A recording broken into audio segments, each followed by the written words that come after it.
Hello, everyone. This is Tracy D. Armstrong with another episode of What's Your Mess? Mental, Emotional, Social Status of Life. And we have another special guest joining us today. We have Miss Tamara Hollins here to tell us a little bit about her mess. Tamara, go ahead and introduce yourself to the audience. Hello, my name is Tamara Hollins. I am a college student at Lone Star College. I am a business major. What else I do? That's pretty much it. That's a brief description of me. I'm a college student. Okay, well, that's fine because that's important for people to know. You are one of our young adults that's gracing our stage and a part of this episode.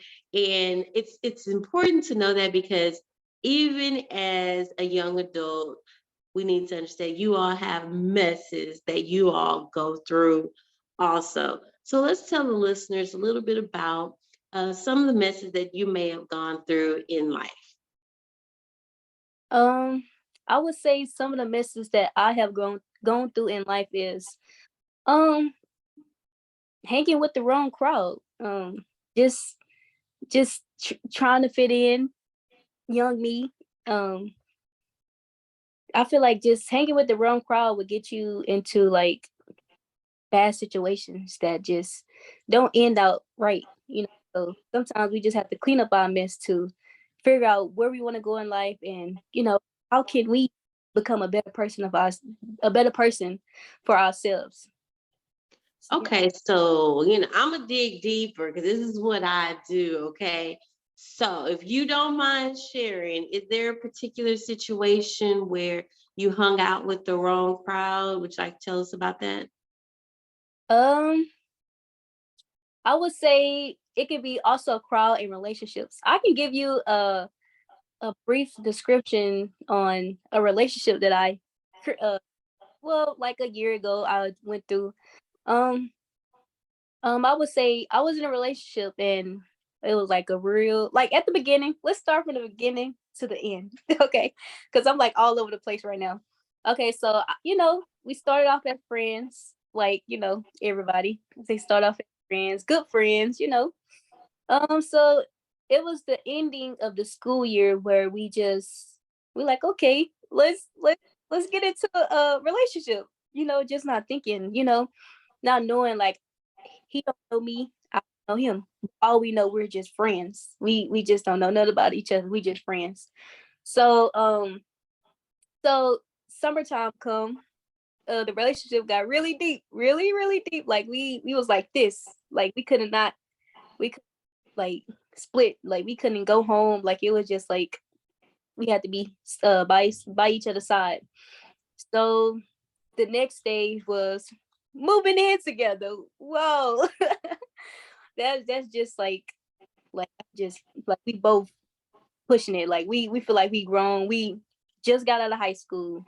Try to move too fast in life. Not knowing when we don't know what we're getting ourselves into. So moved in together.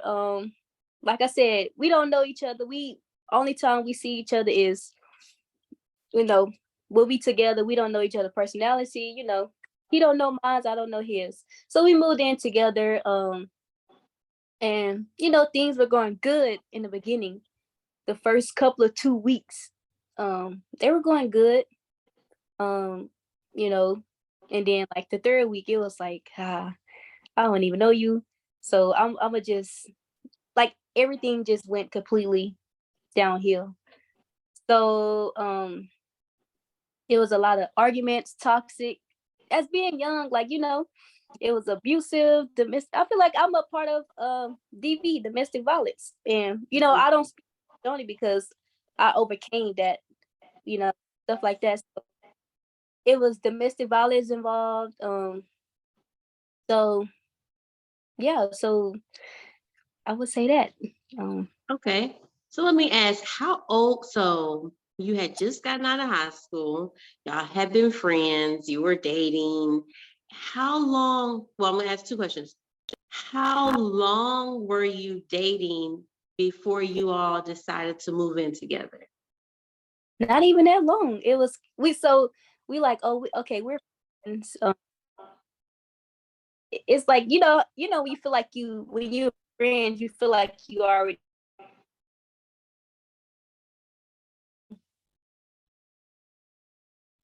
like 5 months. Okay. Yeah, 5 months. It was like 5 months. And how old were y'all? Matter of fact, we both were 19, which crazy. Yeah. So it's like like it's like a story to this. Like I'm already 20. So once I don't know how to put this, but like, I'm 20 and I'm already, how you sometimes you have to remove someone out your life just to grow. And it took me Hmm. to figure out what I wanted to do. So it's like I was 19 and here I am 20, you know. Okay. And they've already gone through that. So let me ask you that. How did that affect you mentally as a 19-year-old? It affected me like I feel like really bad. But I just didn't let that get into my way into, doing what I want to do in life. Like it affected me like really bad. Like, where I wanted to just be alone. Like I'm like, no, I can't talk to no one else. I just need to focus on myself. And so I feel like if it had not been that situation, I would probably still be the same me. But that situation changed me. It made me look at life like like it made me look at life like I'm, what I something that I need. I don't know how to put this. It's like my mind is like everywhere right now. But I feel like that situation changed me like all the Hmm. way, all the way. Um, yeah. And then, okay, I'm that's why I wanted to ask how old you were, because as a 19-year-old, emotionally, like going and experiencing that type of situation, how did it affect you emotionally? Mm, uh, I to be honest, I can't because soon as I got out the relationship, I started going to church more. It's like my spirit is it just made me even happier. I can't I don't know like this because I noticed soon as like after the situation was over with, um some just said you got to get your stuff together. You can't you can't wait around. So it's like I don't know. I don't think it affected me bad, but I just noticed I needed to do what I need to do to become a better person. Right. And I'm hearing you say that. You're saying like once you got out of the situation, you realized that you were actually happier because you said you were like, okay, I'm out of it and I'm happier. So I'm just wondering, like, while you were in it, like, were you in a state of like sadness or were you, Oh, was okay. it Sorry. anger? Like, I well, missed. no, because like you said, y'all were arguing and things like that. Because I heard you say you said the first 2 weeks were good. I thought you was going to say like the first 2 months. You were like, oh, 2 weeks. Then you're like the third week we started noticing what. Yeah, So after 3 weeks, how long did y'all stay together? a month. And then I had to go. The ending of so I moved in. It was July. No, actually, it was 2 months, 2 or 3 months. It was like 2 or 3 months. I moved in July, and we stayed together. I feel like it was 2 months because I didn't have that apartment that long. Yeah, I didn't have the apartment that long. It had to be 2 or 3 months. I could say 2 or 3 months to be exact. And then Oh, the third week, it was like I'm starting to see his mess, and he was like, okay, well, she ain't playing. We really living together. Like, like I really gotta get on it because, like, as being young, like I noticed that I always wanted like so much better for myself.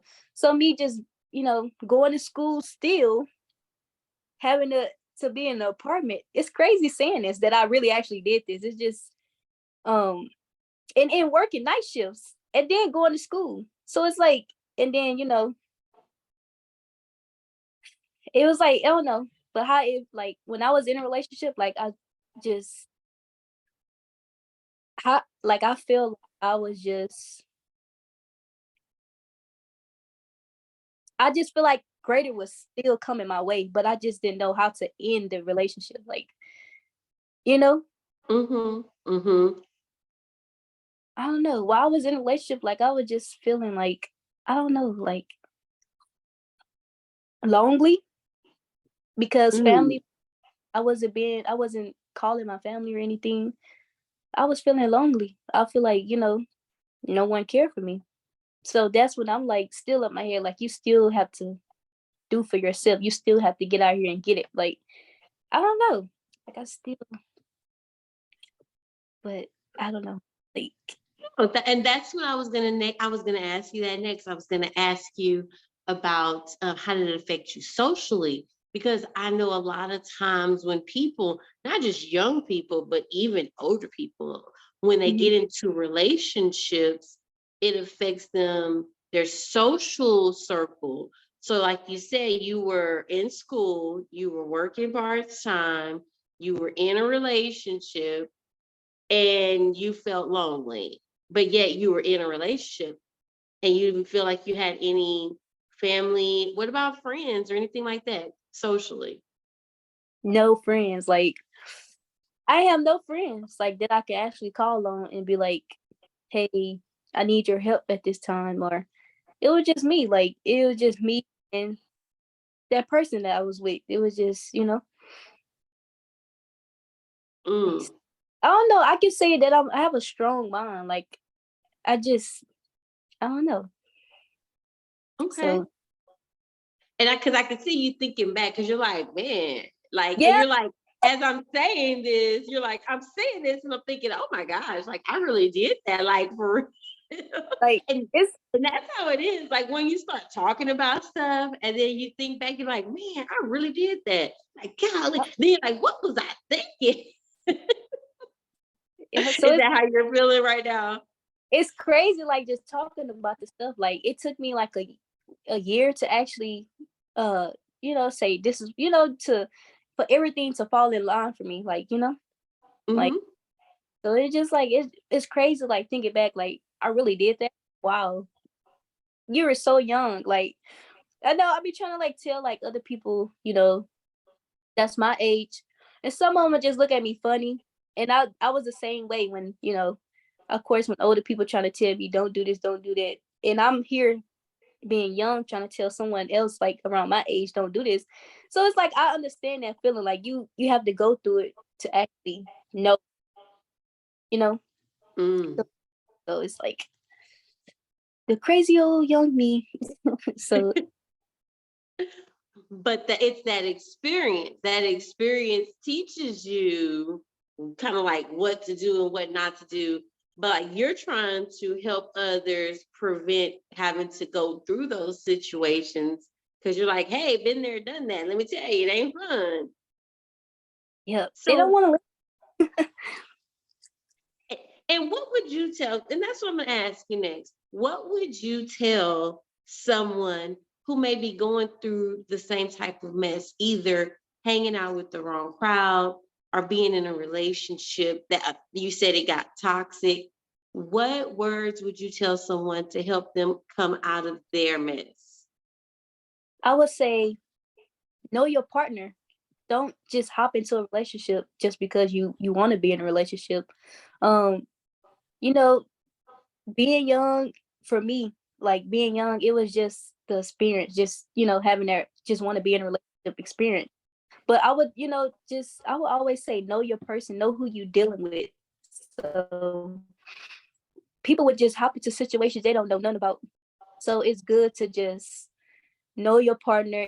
You just I would say it's good to just know your partner and you can just tell about the little things that they do. So it like for if someone if you in a about to get in a relationship with that person, and someone or he or she does something to make you mad or something like that, and you should be like strike one.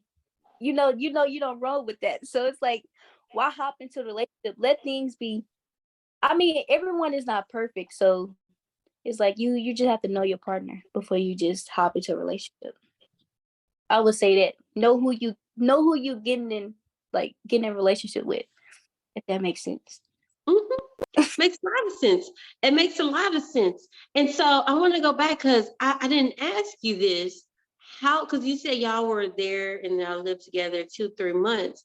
How did you get out of it? And you said it started to get like violent and things like that. How did you get out of your mess? Whew. So I got my best um by the grace of God, okay?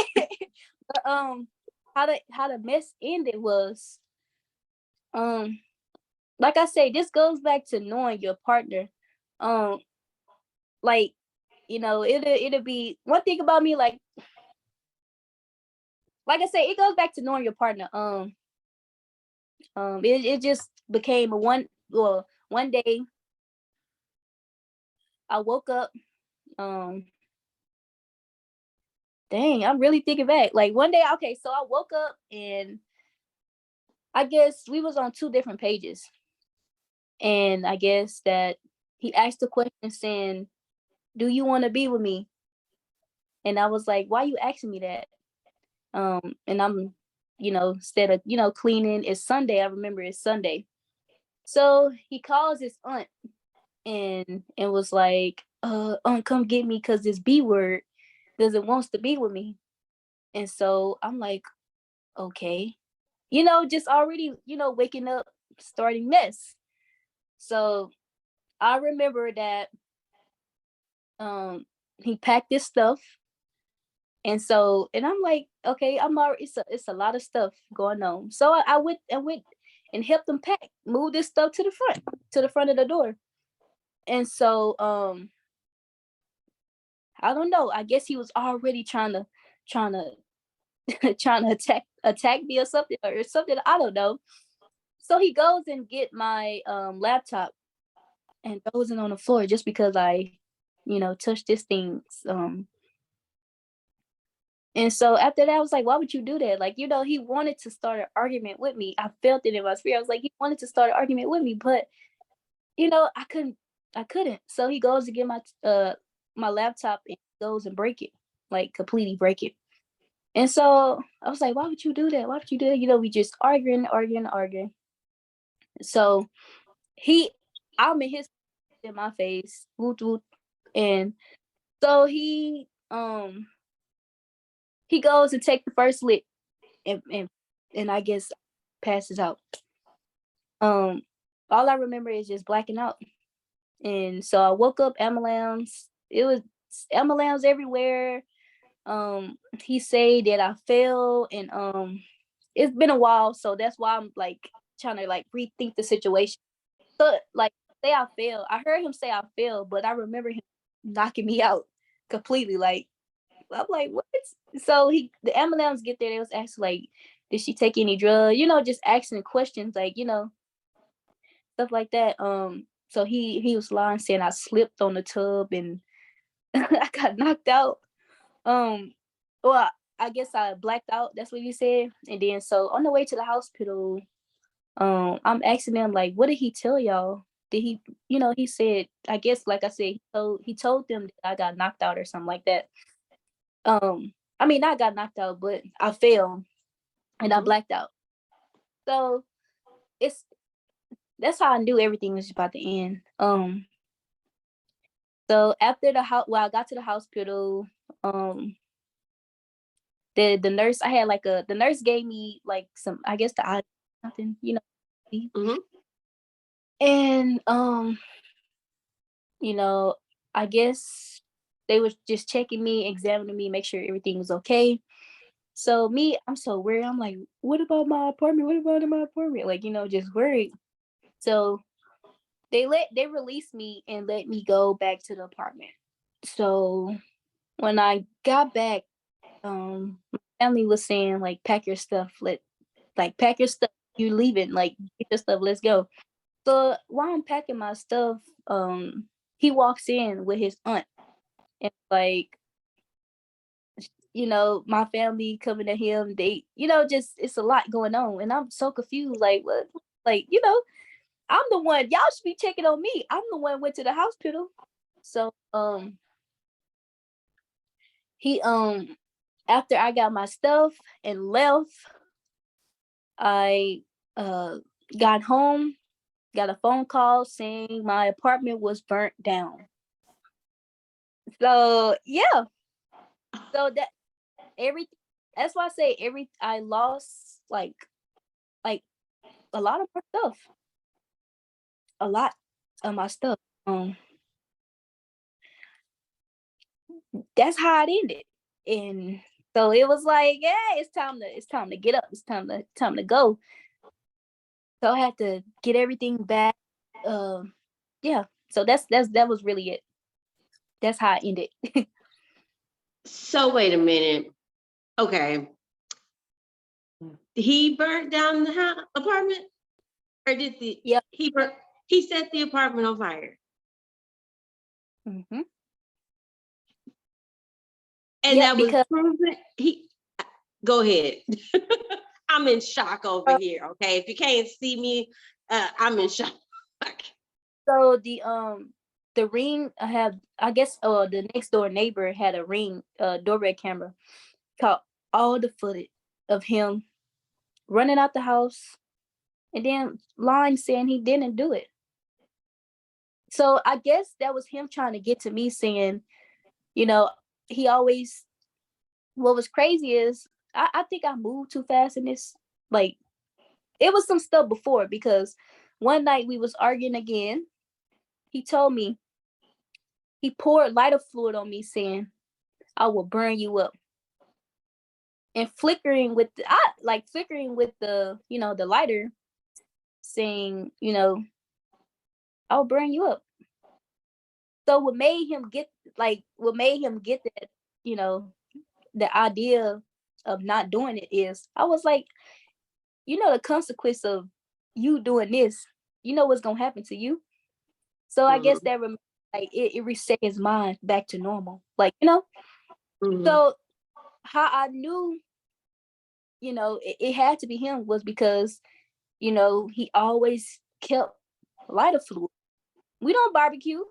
We never barbecue. So it's like, why do You you have you lighter like, why fluid? you got lighter fluid? Okay. We never had a day we wanted to barbecue because there was an oven. So it's like, yeah. So yep, the camera, the Ring doorbell caught like every single thing. So of course I didn't have to do nothing because um the Ring doorbell caught everything, and the apartment cameras like caught every single thing that went on. So it was like,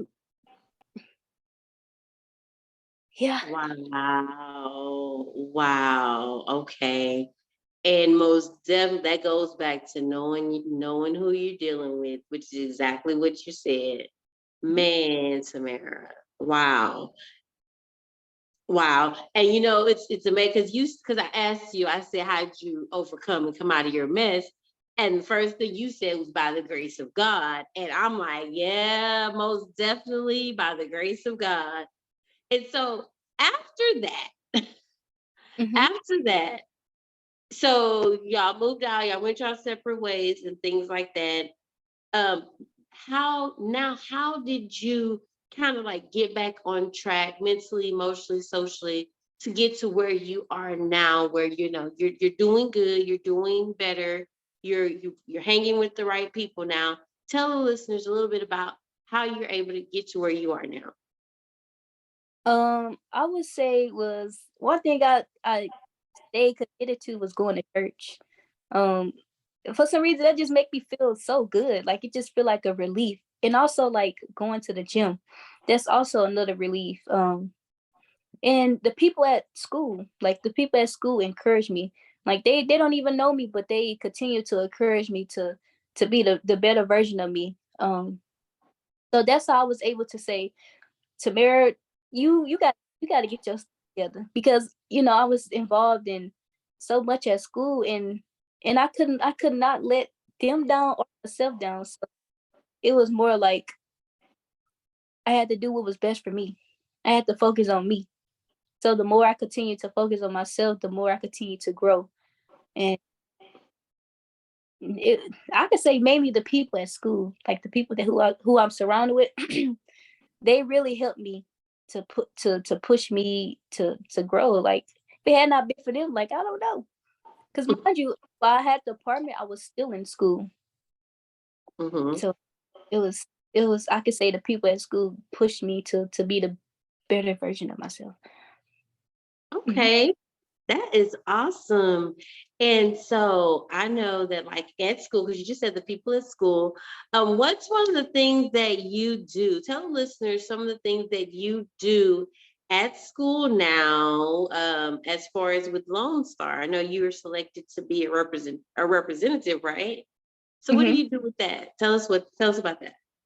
Okay, so I'm involved into like many different organizations, such as SGA, Criminal Justice. With both of those organizations, I run the social media, and also I am a part of NSLS, National Society Leadership.